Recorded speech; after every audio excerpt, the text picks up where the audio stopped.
അനുഗ്രഹിക്കപ്പെട്ട നല്ല സമയത്തിനായി ഞാൻ ദൈവത്തെ സ്തുതിക്കുന്നു, സ്തോത്രം ചെയ്യുന്നു.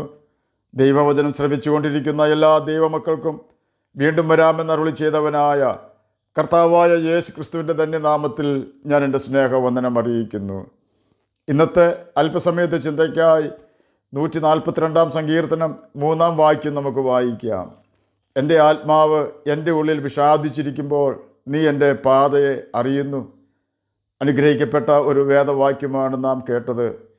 ഈ വാക്യം ന്യൂ സെഞ്ച്വറി വേർഷനിൽ when I am afraid you lord know the way out എന്നും, ഗോഡ്സ് വേർഡ് ട്രാൻസ്ലേഷൻ ഇംഗ്ലീഷ് ബൈബിളിൽ when I begin to lose hope you know what I am experiencing എന്നുമാണ് രേഖപ്പെടുത്തിയിരിക്കുന്നത്. എൻ്റെ ആത്മാവ് എൻ്റെ ഉള്ളിൽ വിഷാദിച്ചിരിക്കുമ്പോൾ, ഭയപ്പെട്ടിരിക്കുമ്പോൾ, നിരാശയിലിരിക്കുമ്പോൾ, പ്രത്യാശ നഷ്ടപ്പെട്ടിരിക്കുമ്പോൾ അതിൽ നിന്നും ഞാൻ എങ്ങനെ പുറത്ത് കടക്കണം, അഥവാ ഞാൻ അങ്ങനെയുള്ള പ്രതിസന്ധി ഘട്ടത്തിൽ പുറത്ത് കടന്ന് രക്ഷപ്പെട്ട അങ്ങയുടെ സന്നിധിയിൽ മടങ്ങി വരുവാനുള്ള വഴി അങ്ങ് അറിയുന്നു. ഈ യാഥാർത്ഥ്യമാണ് സങ്കീർത്തനക്കാരൻ ഈ വാക്യത്തിൽ കൂടി കർത്താവിനോട് പറയുന്നത്. ചുരുക്കി പറഞ്ഞാൽ, നമ്മുടെ ജീവിതത്തിൽ നിരാശയോ പ്രത്യാശ നഷ്ടപ്പെടുന്ന സാഹചര്യങ്ങളോ കടന്നു വരുമ്പോൾ നമ്മെ സഹായിക്കുവാൻ കഴിയാത്ത വ്യക്തികളോടോ, നമുക്ക് വേണ്ടി പ്രാർത്ഥിക്കുവാൻ തയ്യാറാകാത്ത വ്യക്തികളോടോ നമ്മുടെ സങ്കടം പറയാതെ നമുക്ക് വേണ്ടി തകർക്കപ്പെടുകയും നമുക്ക് വേണ്ടി വ്യസനപാത്രമായി തീരുകയും ചെയ്തവനും പാപം ഒഴികെ സകലത്തിലും നമുക്ക് തുല്യമായി പരീക്ഷിക്കപ്പെട്ടവനുമായ മരിച്ച് ഉയർത്ത കർത്താവായ യേശു ക്രിസ്തുവിൻ്റെ പാദപീഠത്തിൽ ഓടിച്ചെന്ന് നമ്മുടെ സങ്കടം ബോധിപ്പിക്കണം.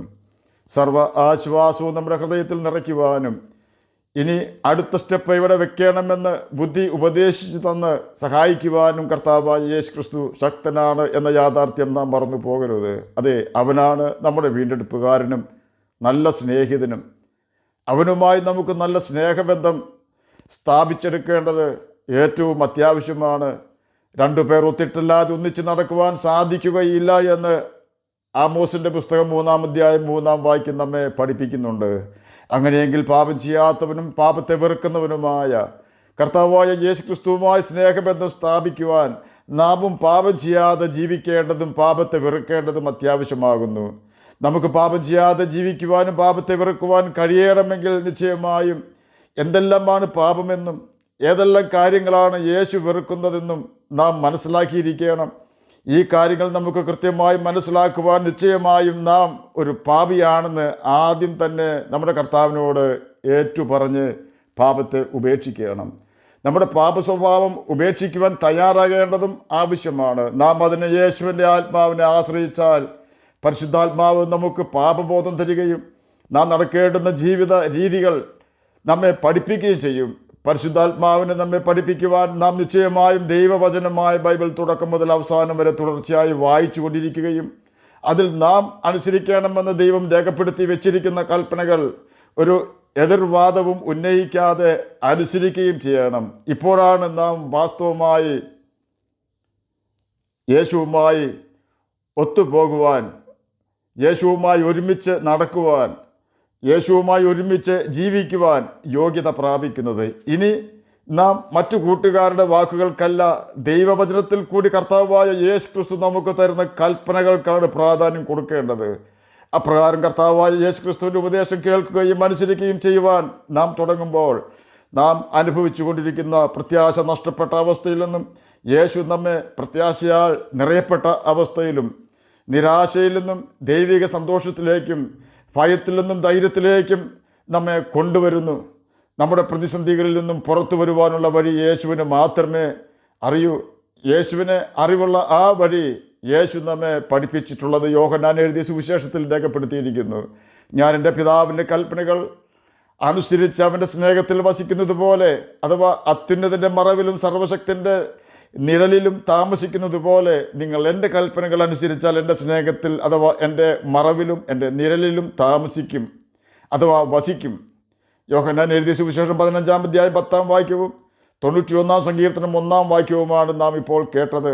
എന്നെ കേൾക്കുന്ന പ്രിയ ദൈവമകനെ, ദൈവമകളെ, നാം നമ്മുടെ വീണ്ടെടുപ്പുകാരനും നല്ല സ്നേഹിതനുമായ കർത്താവായ യേശു ക്രിസ്തുവിൻ്റെ കൽപ്പനകൾ അനുസരിച്ചുകൊണ്ട് അവൻ്റെ സ്നേഹത്തിൽ, അവൻ്റെ ചിറകടിയിൽ, അവൻ്റെ നിഴലിൽ, കർത്താവായ യേശു ക്രിസ്തുവിൽ വസിച്ചാൽ അവിടെ കടന്നു വന്ന് നമ്മെ നിരാശപ്പെടുത്തുവാനും നമ്മുടെ ഹൃദയത്തെ ക്ഷീണിപ്പിക്കുവാനും വ്യസനിപ്പിക്കുവാനും നമ്മുടെ പ്രത്യാശ നഷ്ടപ്പെടുത്തുവാനും സാത്താന്യ ശക്തികൾക്കോ അവൻ്റെ ആത്മാവുള്ളവർക്കോ ഒരിക്കലും സാധിക്കുകയില്ല.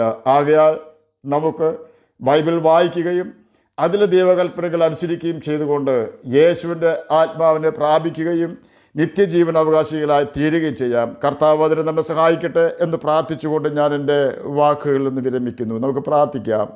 ഞങ്ങളെ സ്നേഹിക്കുന്ന സ്വർഗീയ പിതാവേ, നല്ല വചനത്തിനായി അങ്ങയെ സ്തുതിക്കുന്നു, സ്തോത്രം ചെയ്യുന്നു. എന്നെ കേൾക്കുന്ന ഏതെങ്കിലും പ്രിയപ്പെട്ടവർ സ്വസ്ഥത നഷ്ടപ്പെട്ടവരായി ജീവിക്കുന്നെങ്കിൽ അങ്ങ് അവർക്ക് ആശ്വാസം കൊടുത്ത് സഹായിക്കണമേ. അങ്ങയുടെ വചനം വായിക്കുവാനും ഗ്രഹിക്കുവാനും അതിന് പ്രകാരം ജീവിക്കുവാനും അടിയനെ കേൾക്കുന്ന അങ്ങയുടെ കുഞ്ഞുങ്ങളെ സഹായിക്കണമേ. പഠിക്കുന്ന കുഞ്ഞുങ്ങൾക്ക് പഠിക്കുവാനുള്ള ബുദ്ധിയും ജ്ഞാനവും ഓർമ്മശക്തിയും കൊടുക്കണമേ. സ്വന്തമായി വീടില്ലാത്തവർക്ക് വീട് കൊടുക്കണമേ. രോഗത്താൽ ഭാരപ്പെടുന്നവർക്ക് രോഗസൗഖ്യം കൊടുക്കണമേ. പ്രാർത്ഥന കേട്ടതിനായി സ്തോത്രം. യേശുവിൻ്റെ നാമത്തിൽ തന്നെ ആമേൻ. കർത്താവ് എല്ലാവരെയും അനുഗ്രഹിക്കട്ടെ. സ്തോത്രം.